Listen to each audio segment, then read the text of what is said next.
আজি আমি ধুবুৰী জিলাৰ অন্তৰ্গত আটানী ব্লকৰ মুখ্য কাৰ্যালয়ত আমি আজি দলীয়ভাৱে এখন সভা পাতি একত্ৰিত হৈছোঁ। উদ্দেশ্য হ'ল যে আগন্তুক যি পঞ্চায়ত নিৰ্বাচন, এই পঞ্চায়ত নিৰ্বাচনৰ আমাৰ আটানী ব্লকৰ মুঠ 10খন পঞ্চায়ত আছে আৰু এই 10খন পঞ্চায়তৰ আমাৰ দলৰ UDF দলৰ মনোনীত প্ৰাৰ্থী আছে। তাৰে ভিতৰত আজি আমি 5জন প্ৰাৰ্থীৰ নাম ঘোষণা কৰিলোঁ। ইতিমধ্যে আমাৰ আটানী ব্লকৰ সাধাৰণ সম্পাদক প্ৰচাৰণিক তেখেতে নামবিলাক গাই দিছে আৰু যি 5টা আঞ্চলিক আছে সেই 5টা আঞ্চলিকত অধিক কেণ্ডিডেট থকাৰ বাবে আমি আজি এইটো ঘোষণা কৰিব নোৱাৰিম। অহাকালি আমি চৰম সিদ্ধান্তত উপনীত হ'ম আৰু অহাকালি আমি এই প্ৰাৰ্থীবিলাকৰ চূড়ান্ত তালিকাও ঘোষণা কৰিম। আজি ইয়াৰ যোগেদি আমি যিসকল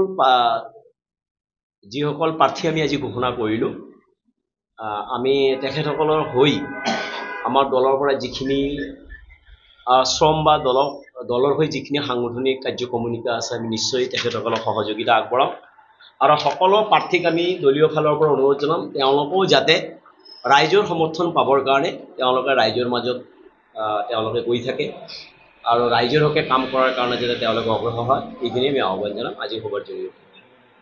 জিন্দাবাদ জিন্দাবাদ জিন্দাবাদ।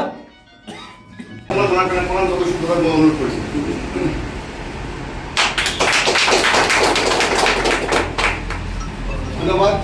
আমাৰ মাজত আৰু এজন প্ৰাৰ্থী উপস্থিত আছে।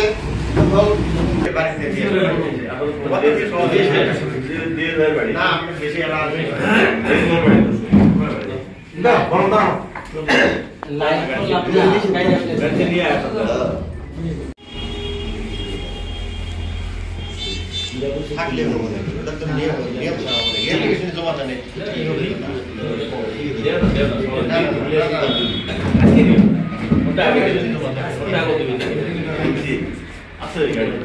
গাড়ি থাকলে এর বাড়ি থেকে বাড়ি না বেশি এলা না বড় না লাইন তো আপনি নিয়ে আসতে